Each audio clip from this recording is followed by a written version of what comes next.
할렐루야. 할렐루야. 오늘도 우리를 사랑하시는 하나님께서 이 시간에 함께 하실 줄을 믿습니다. 옆에 계신 분들과 이렇게 인사하겠습니다. 하나님이 당신을 사랑하십니다.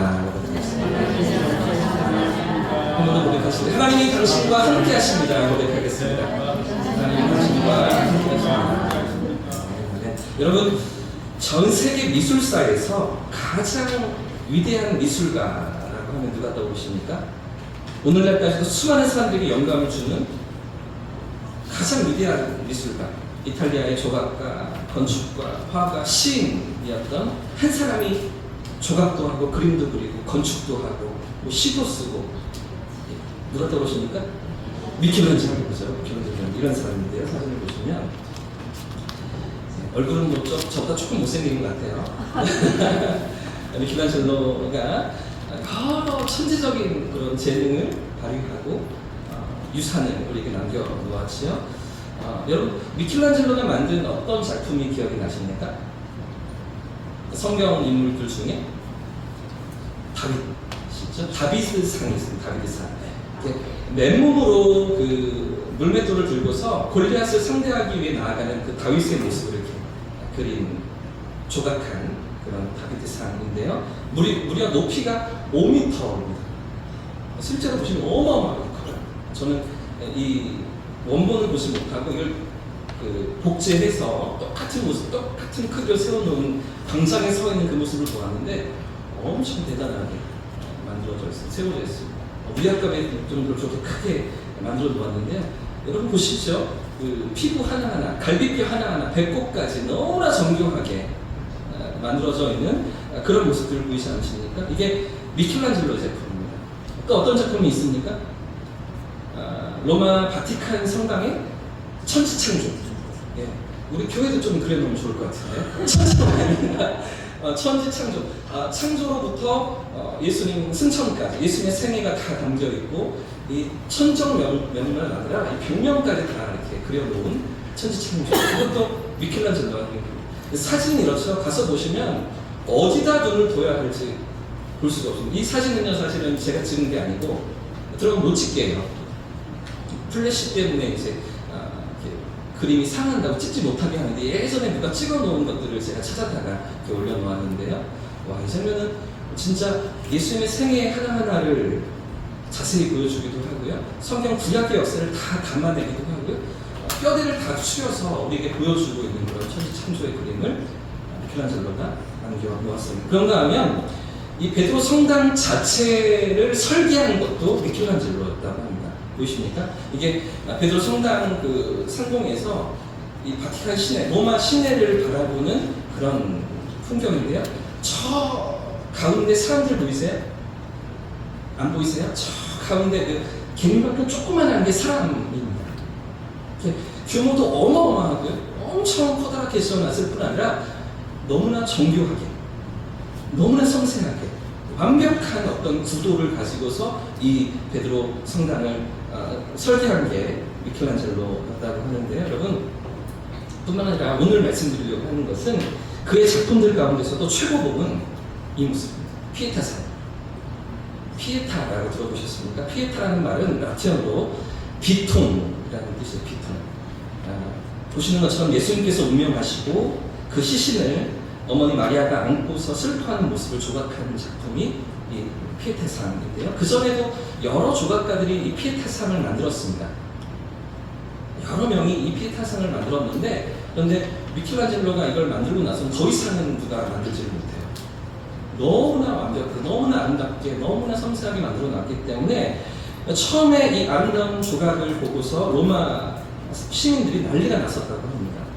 너도 나도 보려고 이 피에타상을 보면서 그 예수님의 그 운명하신 모습, 마리아의 모습, 이 모습을 보려고 너도 나도 몰려들면서 이렇게 난리가 났었는데, 자, 그런데 문제는 조금 시간이 지나자 사람들의 비판이 쏟아지기 시작했습니다. 왜 그랬을까요? 여러분, 이 조각 때문입니다. 이 조각을 보면서 사람들이 이거 좀 성경하고 다른 것 같아, 사실하고 다른 것 같아, 이러면서 미켈란젤로를 막 비난하고 공격하기 시작했는데요. 어떤 비난이냐면 예수님의 모습에 비해서 마리아가 너무 커 보인다는 거죠. 그렇게 보이십니까? 마리아가 어깨가 요만해요. 너무 커 보인다는, 남자 같아 보인다는 거예요. 예수님은 너무나 얼굴도 안 보이잖아요. 그죠? 얼굴도 보이지 않아서 예수님은 주인공이 아닌 것 같고 오히려 마리아가 주인공인 것 같아요. 떡대가 대단하고, 그죠? 이렇게 예수님 안고서 막 웅장한 모습이 있는 이 모습이 조금 잘못 만든 것 같다. 또 한 가지는 지금 보시는 것처럼 마리아가 너무 젊어. 예수님 이 당시에 운명하실 때 나이가 몇 살이셨죠? 예수님? 33살이셨잖아요. 그럼 마리아는 적어도 50살은 되었을 거 아니에요? 근데 피부가 그래 보이십니까? 20대 처녀 같아 보이. 너무 마리아를 젊게 표현했다는 거예요.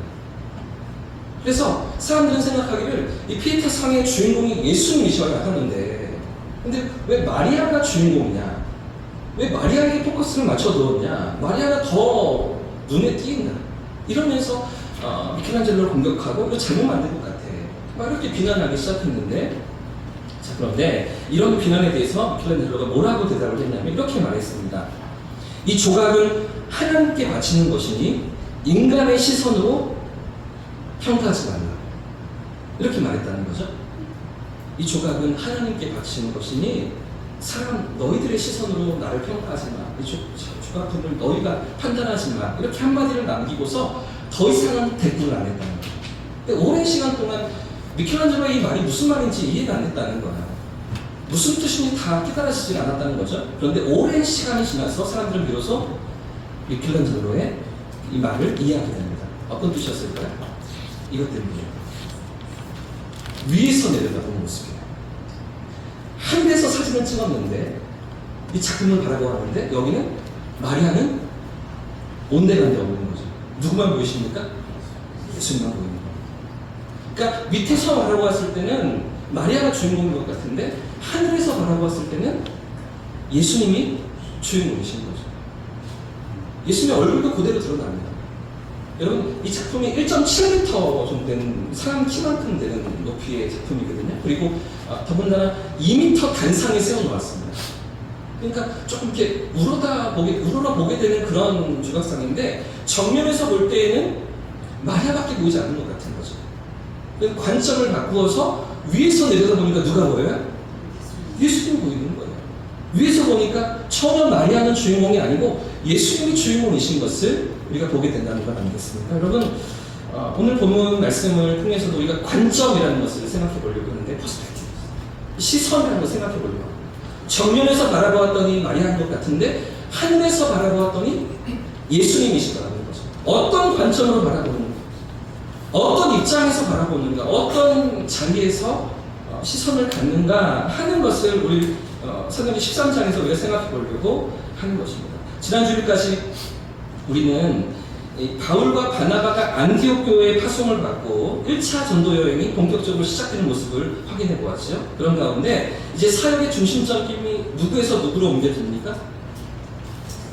1차 전도 여행의 사역의 중심이 누구에서 누구로 옮겨져요? 바나바에서 바울로 옮겨지게 되죠. 그리고 이제 바울을 중심으로 모든 선교 여행이 진행이 되고 1차 전도 여행은 물론 2차, 3차도 다 이제 사도행전의 뒷부분은 다 이 바울을 중심으로 스토리가 전개되어지는데, 그런데 이 바울이 비시디아 안디옥 회당에 들어가서 모든 구약의 예언과 약속을 풀어서 해석합니다. 그런 대목들까지 우리가 지난주에 살펴봤죠? 비시디아 안디옥 회당에 들어가서 그 유대인들에게, 그리고 그 회당 안에 있던 이방인들이지만 하나님을 경외하던 사람들이 또 모여 있었습니다. 그들에게 구약의 모든 말씀을 풀어서 정리하고 해석하는, 그 설교하는 그 장면까지 우리가 지난주에 함께 살펴보았는데요. 그런데 구약의 모든 약속이 누구를 가리키고 있었습니까? 구약의 모든 말씀이 향하고 계신 분이 누구세요? 예수님이시잖아요. 23절 말씀을 같이 읽어보겠습니다. 23절 말씀 시작. 하나님이 약속하신 대로 이 사람의 후손에서 이스라엘을 위하여 구주를 세우셨으니, 하나님이 약속하신 대로, 그렇죠? 결국 누구를 보내셨다고요? 예수를 보내셨다. 이 이야기, 사실은 23절이 사도 바울의 핵심의 가장 핵심입니다. 사도 바울의 모든 설교의 가장 핵심이 바로 23절인 것입니다. 17절부터 우리가 읽지 않았지만 41절까지 아주 긴 설교를 사도 바울이 하고 있는데 그 모든 설교의 핵심은 바로 23절. 여러분 23절은 세 개의 단어로 정리할 수가 있습니다. 첫 번째는 하나님이, 두 번째는 약속대로, 세 번째는 예수를, 이렇게 표현하고 있는 것이죠. 하나님이 약속대로 예수를 어떻게 보내셨다는 거예요. 하나님이 약속대로 예수를 보내셨다. 자, 23절 말씀 다시 한 번 더 이런 관점을 가지고 23절 읽어보십시오. 시작. 하나님이 약속하신 대로 이 사람의 후손에서 이스라엘을 위하여 구주를 세우셨으니 곧 예수라.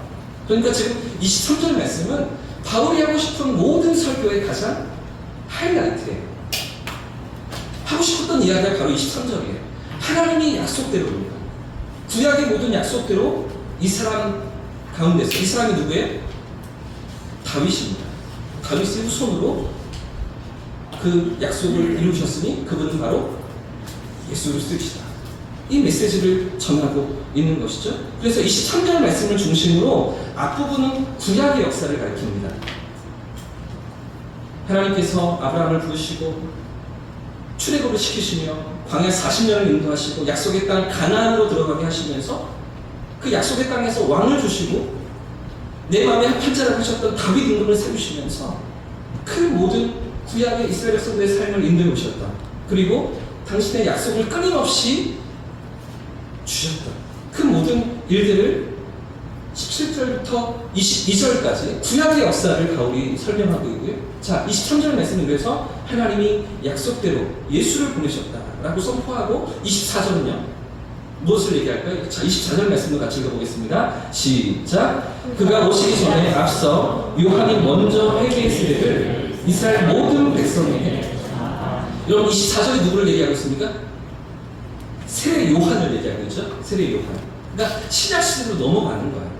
이제 구약을 이야기했고 24절부터는 41절까지는 신약에 예수님이 오시고 나서의 모든 이야기들을 24절부터 후반부로 이어가는데 그 중심에 그 가장 가운데에 23절 말씀을 두면서 하나님이 약속대로 예수를 보내셨다는 거예요.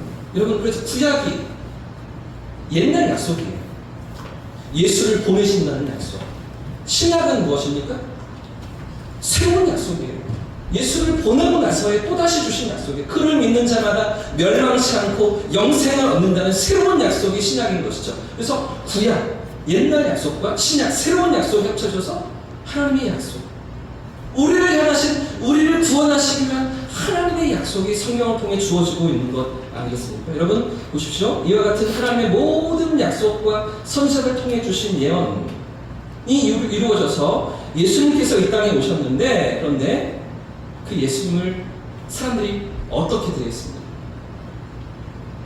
그 예수님께 어떻게 사람들이 반응했습니까? 자, 26절과 27절 말씀도 같이 읽어보겠습니다. 2절 시작. 형제들아, 아브라함의 후손과 너희 중 하나님을 경외하는 사람들아, 이 구원의 말씀을 우리에게 보내셨거늘 예루살렘에 사는 자들과 그들 관리들이 예수와 및 안식일마다 외우는 바 선지자들의 말을 알지 못하고 예수를 정죄하여 선지자들의 말을 응하게 하였도다. 여러분 이게 어떤 의미일까요? 사람들이 예수님을 어떻게 대했습니까? 한번 따라해 보겠습니다. 예수를 알지 못했다. 예수님을 알지 못했습니다.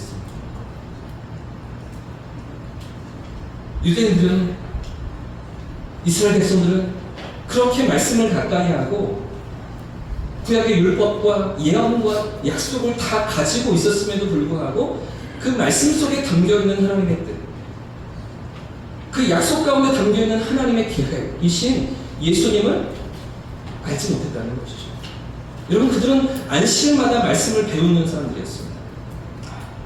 삶의 자리에서 율법을 늘 암송하고 되뇌우던 그런 사람들이었습니다. 끊임없이 구약을 외우고 또 외우면서 언제나 그들의 삶에 말씀이 가까이 있다고, 율법이 가까이 있다고 생각하던 분들 아니었겠습니까? 그런데 정작 그들이 무엇을 알지 못했습니까?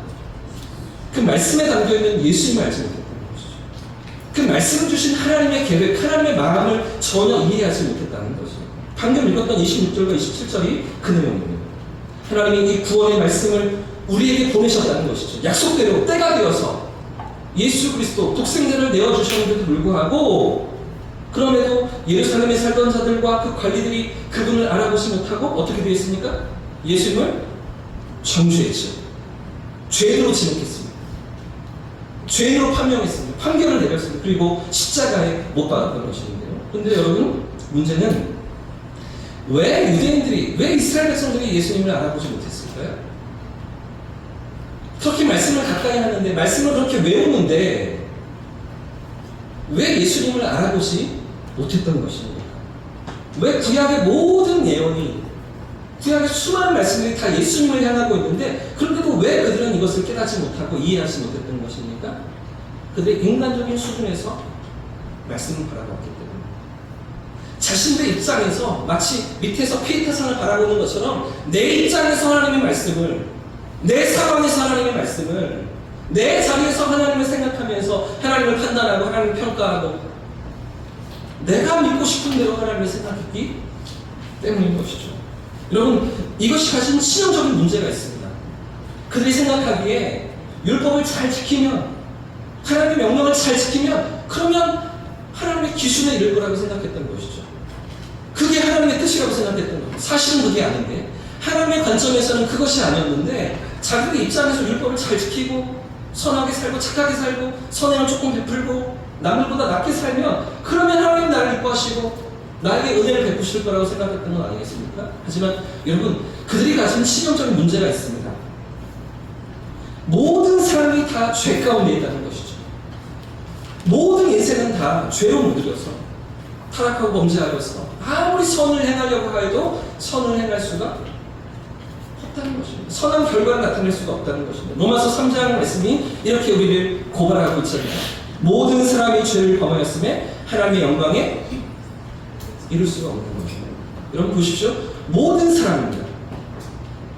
누구도 선한 사람이 없습니다. 누구도 선한 기준에, 하나님의 선의 기준에 도달할 수가 없는 것이죠. 하나님의 기준을 충족시킬 수가 없는 것인데요. 그러니 결국 율법을 지키려고 죽을 힘을 다해도 아무리 애써 보아도 거룩하신 하나님 앞에 이를 수가 없는 것입니다. 그래서 결국 그렇게 율법을 붙잡고 율법의 요구를 따른다고 생각하던 이스라엘 백성들이, 구약의 백성들이 나타낸 삶의 결과가 무엇입니까? 그렇게 열심히 말씀을 가까이 하고 외우고 또 외운다고 생각했던 그들이 살아낸 삶의 모습이 무엇이었습니까? 40년 동안 광야 생활을 하면서 끊임없이 원망하잖아요. 끊임없이 불평하잖아요. 적과 꿀이오는 그 가나안 땅을 차지하고서도 끊임없이 세상을 동경하고 세상을 쫓아가려고 하는 그런 백성들 아니었습니까? 하나님의 마음은 함께 살아가는 것인데, 너희는 내 백성이 되고 나는 너희 하나님 되어서 나와 함께 살자는 것이 하나님의 마음이신데, 그들은 끊임없이 이 정도 지켰으니까 난 괜찮지, 난 이 정도 하고 있으니까 하나님께 이쁨 받을 만하지 생각하면서 하나님의 마음은 전혀 알지 못한 채 세상을 동경하고 세상을 사랑하고 한 발은 하나님 앞에 담가놓은 것 같지만 한 발은 세상을 향해 담가놓으면서 하나님의 의도와는 전혀 상관없는 그런 삶의 결말을 보이지 않았습니까? 수많은 선지자를 보내셨으며 말씀하고 또 돌이키실 것을 요구하시면서 내게로 돌아오라고 나와 함께 살자고 말씀하시는데도 불구하고 끊임없이 하나님과의 정반대의 길로 이스라엘 백성들이 나아가지 않았습니까? 여러분, 지금 바울이 고발하고 있는 내용이 이것인데요. 그렇게 성전이 그들 안에 있었어요. 하나님께서 주신 성전, 건물이 그들에게 있었습니다. 구약의 율법이 있었습니다. 말씀이 있었습니다. 그런데도 불구하고 이스라엘 백성들이 깨닫지 못했던 것이 무엇입니까? 정말 하나님이 원하시는 것이 무엇입니까? 정말 하나님께서 원하시고 기대하시는 것이 무엇입니까? 그 율법 가운데, 그 성전 가운데 담겨있는 나와 함께 살기를 원하시는 그런 하나님의 마음을 이스라엘 백성들은 이해하지 못했던 것이죠. 전혀 그 하나님의 마음을 깨닫지 못했던 것입니다. 자, 그런데 문제는 지금 또 누가 하나님을 알지 못했는가? 또 누가 하나님의 마음을 이해하지 못했는가? 보십시오. 예루살렘에 사는 자들과 그 관리들입니다. 예루살렘에 있던 그 백성들이 하나님의 뜻을 알지 못하고 예수님은 십자가에 못 박고 말았죠. 안식일마다 율법을 암송하면서 선지자들의 말씀을 배우고 지키고 그렇게 살아간다고 자부하면서도 그 약속에 담겨있는 예수님을 그 하나님의 계획을, 구원의 방법을 깨닫지 못하고 그리고 예수님의 십자가에 못 박지 않았습니까? 여러분 보십시오. 28절이 그 내용. 28절 말씀 같이 읽어보겠습니다. 28절 시작. 죽일 죄를 하나도 찾지 못하였으나 빌라도에게 죽여 달라 하였습니다. 여러분 왜 이렇게 했을까요? 이스라엘 백성들이 왜 이렇게 행동했습니까? 하나님의 마음을 이해하지 못했다. 죽일 죄가 없었습니다. 죽일 이유가 하나도 없었습니다. 그런데도 불구하고 이방의 손에 넘겨서 예수를 죽여달라고 그렇게 넘겨주었다고 하는 것입니다. 예수님을 알지 못했기 때문에, 예수님 안에 담겨있는 하나님의 구원 계획은, 하나님의 마음을 그들이 알지 못했기 때문이죠. 자, 그래서 오늘 이 사도 바울의 설교 가운데 바울이 강조하고 있는 가장 핵심적인 메시지가 있습니다. 결국 지금 바울이 이 긴 설교를 선포하면서 그 회당 안에 있던 유대인들에게, 그리고 하나님을 경외하던 이방인들에게, 그들에게 너희가 알아야 된다라고 얘기하고 있는 것이 있습니다. 하나님을 알지 못하고 하나님의 마음을 깨닫지 못했던 그 선조들, 그리고 예루살렘의 백성들, 그들의 이야기하면서 우리가 알아야 될 분이 누구냐, 너희가 만나야 할 분이 누구냐, 바울이 그 메시지를 전달하고 있는데요. 38절과 39절입니다. 두 절 말씀도 같이 읽어보겠습니다. 시작. 그러므로 형제들아, 너희가 알 것은 이 사람을 힘입어 죄사함을 너희에게 전하는 이것이며, 또 모세의 율법으로 너희가 의롭다 하심을 얻지 못하다. 이 모든 일에도 이 사람을 힘입어 믿는 자마다 의롭다 하심을 얻는 이것이다. 아멘. 여러분, 바울이 전하는 메시지의 결론이 이것인데요. 이 사람을 힘입어, 이 사람을 힘입어, 38절에도 39절에도 이 사람을 힘입어 죄 용서를 받는 것이고, 이 사람을 힘입어 의롭다 하심을 얻는 것이다. 이 메시지를 전달하고 있죠. 결국은 이 사람입니다. 이 사람. 그러니까 지금 피시디아 안디옥 회당에 있던 그 유대인들, 경건한 사람들은 그분을 아직은 몰라요. 그분을 아직은 경험해보지 못했어요. 들어보지 못했어요. 그래서 바울이 지금 이 사람이라고 얘기하는데, 그분이 누구이십니까? 한 번 더 따라해보겠습니다. 예수를 만나야 한다. 예수님을 만나야 한다. 이 얘기를 하고 있는 거예요. 이 사람을 힘입어 죄 용서를 받으며, 이 사람을 힘입어 의롭다 하심을 얻는 거예요. 결국 이 길이 구원의 길이잖아요. 이것이 하나님의 구원의 방편이잖아요. 결국은 예수를 만나야 한다. 이 얘기를 하고 있는 거죠. 결국 예수님을 경험해야 된다. 이 사실을 설명하고 있는 것입니다. 예수님을 만나지 않고서는 절대로 하나님 앞에 나아갈 수가 없다는 것인데, 여러분 히브리서를 보면, 히브리서라는 성경을 보시면 그 이유가 자세히 설명되어 있습니다. 신약 성경 가운데 이제 사도행전을 지나면 다 서신서거든요. 이제 사도행전 뒤에 로마서부터 요한계시록까지 모든 성경이 다 흩어진 교회들에게 보낸, 믿음의 공동체, 하나님의 백성들에게 보낸 서신서입니다. 자, 그런데 이 모든 서신서들은 다 안디옥 지금 교회나 비시디아 안디옥의 지금 복음을 전하고 있는 것처럼 그 이방 지역에 세워진 교회들의 편지를 보내요. 에베소서가 그렇죠, 로마서가 그렇죠, 갈라디아서가 그렇죠, 데살로니가 전후서, 이런 성경들이 다 그 지역을 얘기하는 거잖아요. 에베소 지역, 갈라디아 지역, 그 지역에 세워진 교회들에게 편지를 보냈는데, 유독 한 권의 서신서는 이방 교회가 아닙니다. 그 이방 지역에 흩어져 있는 유대인들에게, 언약 백성들에게 서신서를 보냈는데, 그 성경이 어떤 성경일까요? 히브리서. 어떤 성경이랄까요? 히브리서. 예. 이 하나의 성경은 그 이방 지역에 흩어졌던 믿음의 백성들, 유대교 출신의 성도들에게 보낸 편지가 히브리서예요. 히브리인이잖아요. 히브리인. 히브리 백성들에게 보낸, 그러니까 구약을 알고 있는 사람들이죠. 구약의 언약을 갖고 있는 사람들입니다. 지금 비시디아 안디옥에 있던 이 회당에 모여있던, 비시디아 안디옥은 이방 지역이에요. 로마 시민들도 살고 헬라 시민들도 살고 여러 이방 민족들이 섞여 사는 동네가 그런 지역이었을 거예요. 근데 그 가운데서도 회당이라고 했을 때 이방 지역에 흩어져 살던 유대인들이 모여서 10명 이상의 성인들이 모여서, 남자들이 모여서 회당을 세우잖아요. 그러니까 지금 히브리서는 비시디아 안디옥에 있는 이 회당 사람들과 거의 비슷한 입장이에요. 그들에게 보내는 편지 히브리서를 보시면 지금 이들에게 전하고 있는 사도 바울의 메시지가 분명히 더 선명하게 드러납니다. 자, 1절부터 히브리서 1장 1절부터 보시면 제가 읽겠습니다. 옛적에 선지자들을 통하여 여러 부분과 여러 모양으로 우리 조상들에게 말씀하신 하나님이, 지금 바울이 설교했던 내용이 그대로 담겨있죠? 그죠? 구약의 모든 얘기들을 지금 다시 풀어내고 있는 거예요. 전혀 다른 서신서인데 사도행전 지금 13장에 있는 그 내용이 히브리서 1장 첫 시작 부분에 이렇게 담겨지고 있는데, 옛적에 선지자들을 통하여 여러 부분과 여러 모양으로 우리 조상들에게 말씀하신 하나님이 이 모든 마지막 날에는, 마지막 날이 언제입니까? 구원자를 보내시는 분이에요. 메시아를 보내신 분, 독생자를 내어주신 그날, 이 모든 마지막 날에는 누구를 통하여? 누구를 통하여? 뒤에 있잖아요. 아들을 통하여 되잖아요. 그죠? 이 모든 마지막 날에 누구를 통하여? 아들을 통하여. 성부 하나님께서 성자 아들을 통하여, 예수님을 통하여 우리에게 말씀하셨다. 당신의 구원 계획을 말씀하셨다. 우리를 향하신 하나님의 사랑을 말씀하셨다. 이 아들을 만유의 상속자로 세우시고 또 그로 말미암아 모든 세계를 지으신 하나님이신데, 이는 하나님의 영광의 광채이신 예수님이시다. 그 본체의 형상이시다. 그의 능력으로, 말씀으로 만물을 붙드시며 죄를 정결하게 하는 일을 하시고, 죄를 정결케 하는 일을,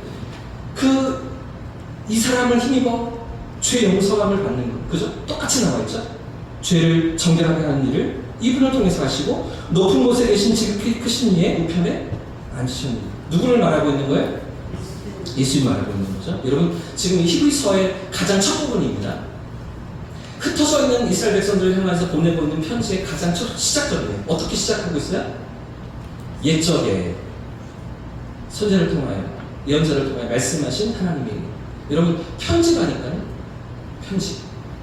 편지면 인사말도 있어야 되고요.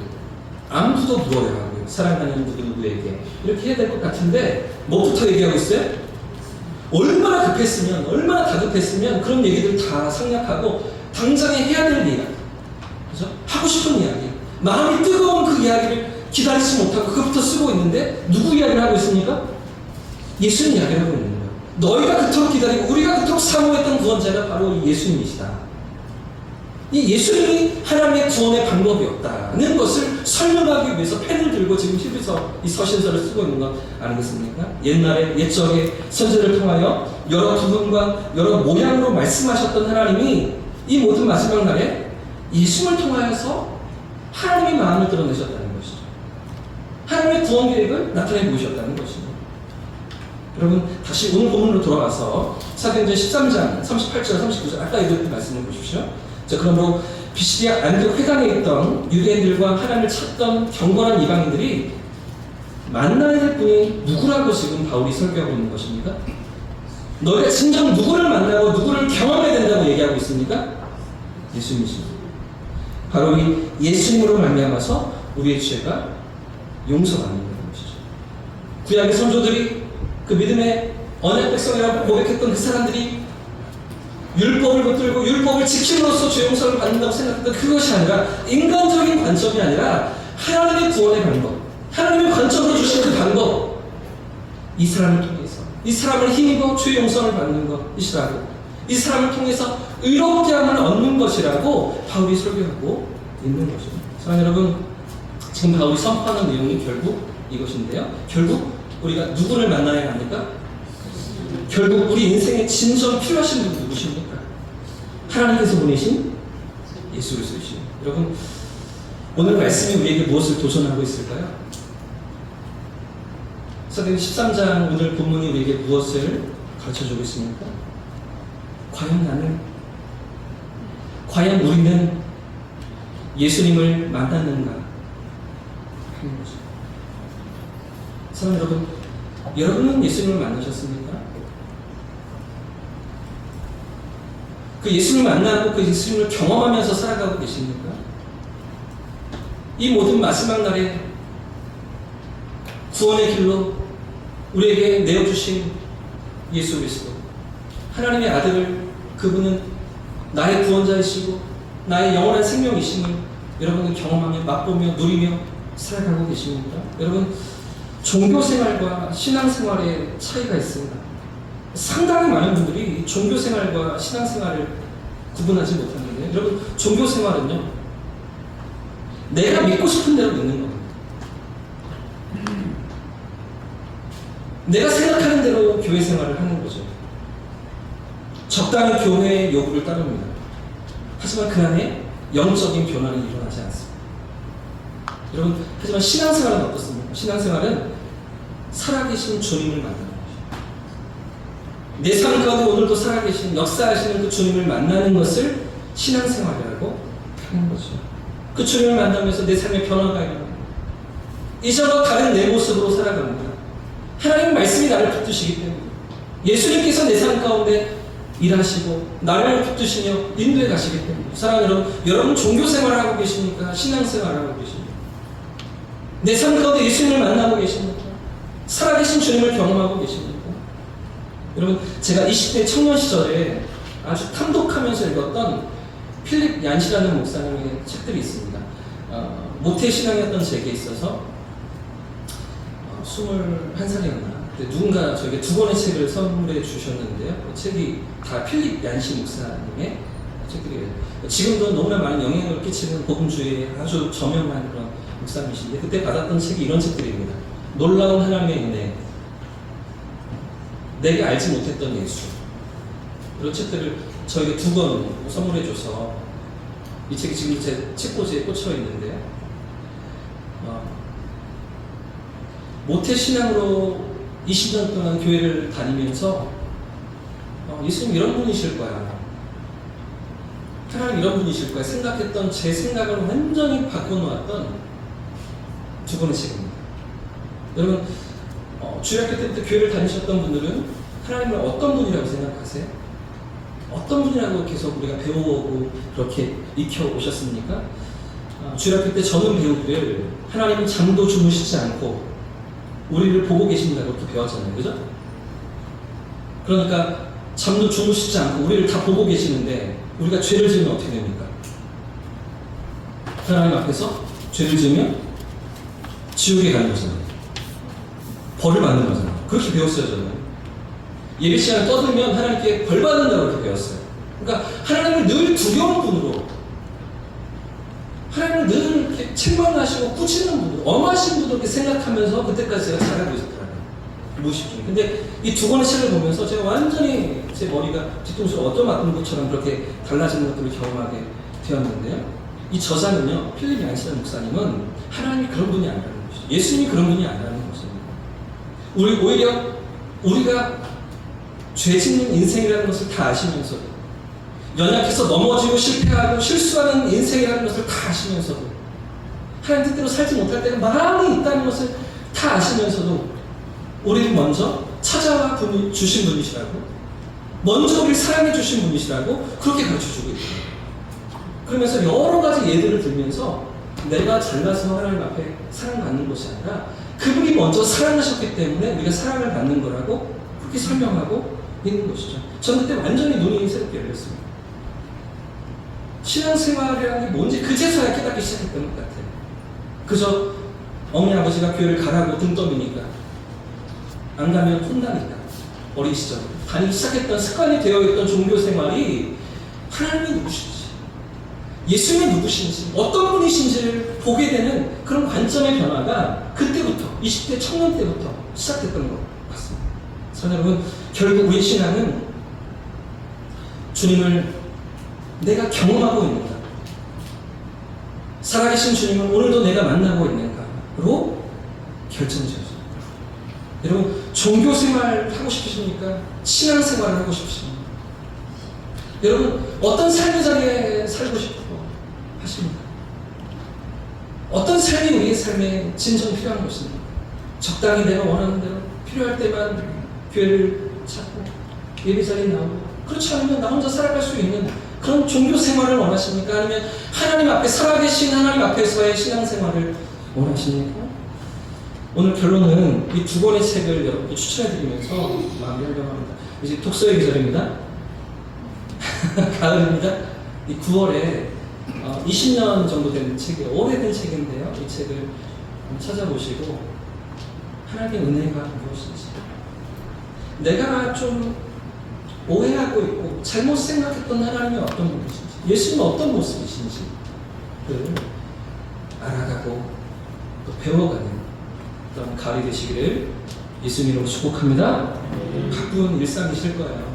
하루하루 시원하게 일상을 살아가시고 또 이 가을에도 뭐 달라질 게 있겠습니까? 뭐 여름 분주하게 살아왔던 것처럼 이 가을도 마찬가지겠죠. 그러나 시간을 쪼개서 예수님 그분을 알아가고 내 삶 가운데 일하시는 그분의 은혜를 맛보는 그런 가을이 되시기를 예수님으로 축복합니다.